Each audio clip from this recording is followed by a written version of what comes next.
নমস্কার বন্ধুরা, আপনারা সবাই কেমন আছেন? আরেকটি নতুন রেসিপির সঙ্গে আপনাদের সবাইকে তনুজাস কুকিং ক্রিয়েশন চ্যানেলে স্বাগত জানাচ্ছি।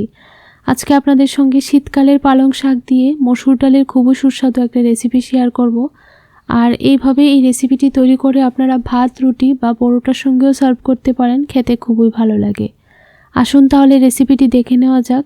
ভিডিওটি ভালো লাগলে আমার চ্যানেলটিকে সাবস্ক্রাইব করে রাখবেন আর পরবর্তী ভিডিও পাওয়ার জন্য অবশ্যই নোটিফিকেশন বেল বাটনটি প্রেস করে রাখবেন, তাহলে সবার প্রথমে আপনাদের কাছে নোটিফিকেশন চলে যাবে। তো দেখুন বন্ধুরা, চুলায় একটা কড়াই বসিয়ে 2 টিস্পুন দিয়ে দিলাম অয়েল। অয়েলটা ভালোভাবে গরম করে নিয়েছি। এবার একটা আলু এইভাবে কেটে নিয়েছি, আলুগুলি ভালোভাবে ভেজে নেব। আলুগুলি দিয়ে দিলাম। এবার অল্প একটু নুন এবং হলুদ দিয়ে ভালোভাবে আলুগুলিকে ভেজে নিতে হবে। অল্প একটু নুন দিয়ে দিলাম, অল্প একটু হলুদ গুঁড়ো দিয়ে দিলাম। এবার ভালোভাবে নুন এবং হলুদ আলুর সঙ্গে মিশিয়ে নিতে হবে। প্রায় 4 থেকে 5 মিনিট নাড়াচাড়া করে আলুগুলিকে লাল লাল করে ভেজে নেব। তো দেখুন আলুগুলি লাল লাল করে ভাজা হয়ে গেছে, এবার নামিয়ে নিচ্ছি। এবার সেম তেলের মধ্যে অল্প একটু দিয়ে দিলাম আস্ত জিরে। জিরেটা একটু ভাজা হয়ে গেলে তার মধ্যে অ্যাড করে দিলাম একটা পেঁয়াজ কুচি। মিডিয়াম সাইজের একটা পেঁয়াজ এইভাবে কুচি করে নিয়েছি। পেঁয়াজ কুচিটাকে হালকা একটু ফ্রাই করে নেব।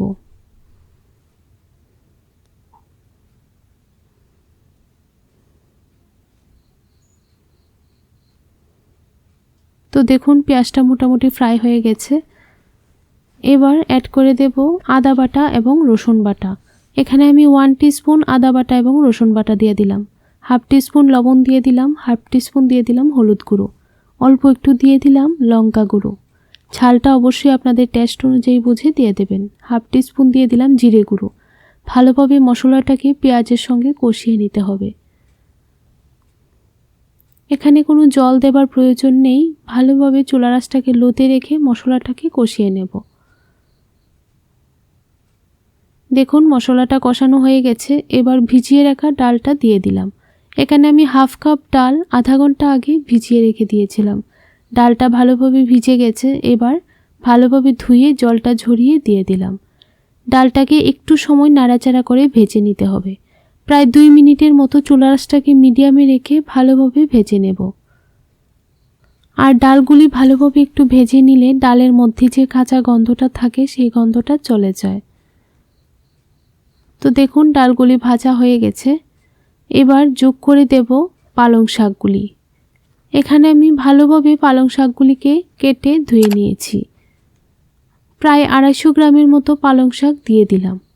আর খুব বেশি মিহি করে কাটার প্রয়োজন নেই, মোটামুটি এইরকমভাবে কেটে নিলেই চলবে। ভালোভাবে নাড়াচাড়া করে ডালের সঙ্গে মিশিয়ে নিচ্ছি। রেসিপিটি খুবই সহজ, খেতেও খুব ভালো লাগে। একবার অবশ্যই বাড়িতে ট্রাই করে দেখবেন। দুপুরে বা সকালে গরম ভাতের সঙ্গে একদম জমে যাবে। তো দেখুন অনবরত নাড়াচাড়া করার পর পালং শাকগুলি কিন্তু একদম অল্প হয়ে গেছে। আর পালং শাক থেকে কিন্তু অনেক পরিমাণ জল বের হয়েছে। এবার 5 থেকে 6 মিনিটের জন্য ঢাকা দিয়ে দেব। তখন চুলা আঁচটাকে একদম লোতে রাখতে হবে, তাহলে খুব ভালোভাবে পালং শাক এবং মসুর ডাল সেদ্ধ হয়ে যাবে। 5 থেকে 6 মিনিট পর ফিরে আসলাম। ঢাকনাটা তুলে আবারও একটু নাড়াচাড়া করে নিচ্ছি। মসুর ডাল এবং পালং শাক প্রায় 80% সেদ্ধ হয়ে গেছে। এবার ভেজে রাখা আলুগুলি দিয়ে দেব। আলুগুলি দিয়ে দিলাম, ভালোভাবে নাড়াচাড়া করে মিশিয়ে নিচ্ছি। আর এই রেসিপিটা যখন তৈরি করবেন তখন আগে থেকে জল দেবার প্রয়োজন নেই। ভালোভাবে পালং শাকের জল দিয়েই ডাল, পালং শাক, আলু একটু কষিয়ে নিতে হবে। তারপর অল্প একটু জল দিয়ে 2 থেকে 3 মিনিটের জন্য ঢাকা দিয়ে দেবেন, তাহলে খুব ভালোভাবে আলু, পালং শাক এবং ডাল সেদ্ধ হয়ে যাবে। এখানে আমি হাফ গ্লাস জল দিয়ে দিলাম। জলটা দিয়ে ভালোভাবে নাড়াচাড়া করে মিশিয়ে নেব। তারপর 3 থেকে 4 মিনিটের জন্য ঢাকা দিয়ে দেব, তাহলে খুব ভালোভাবে সবগুলি সুসিদ্ধ হয়ে যাবে। তো দেখুন উপর থেকে 2টো কাঁচা লঙ্কা ফেলে দিয়ে দিলাম। কাঁচা লঙ্কাটা দিলে ফ্লেভারটা খুব ভালো আসে। আর এই রেসিপিটি কিন্তু খুবই কম সময়ে তৈরি করে নিতে পারবেন। ভাত, রুটি বা পরোটার সঙ্গেও সার্ভ করতে পারবেন, খেতে খুবই ভালো লাগে। তো দেখুন ঢাকা দিয়ে দিলাম। 4 থেকে 5 মিনিট পর ফিরে আসছি।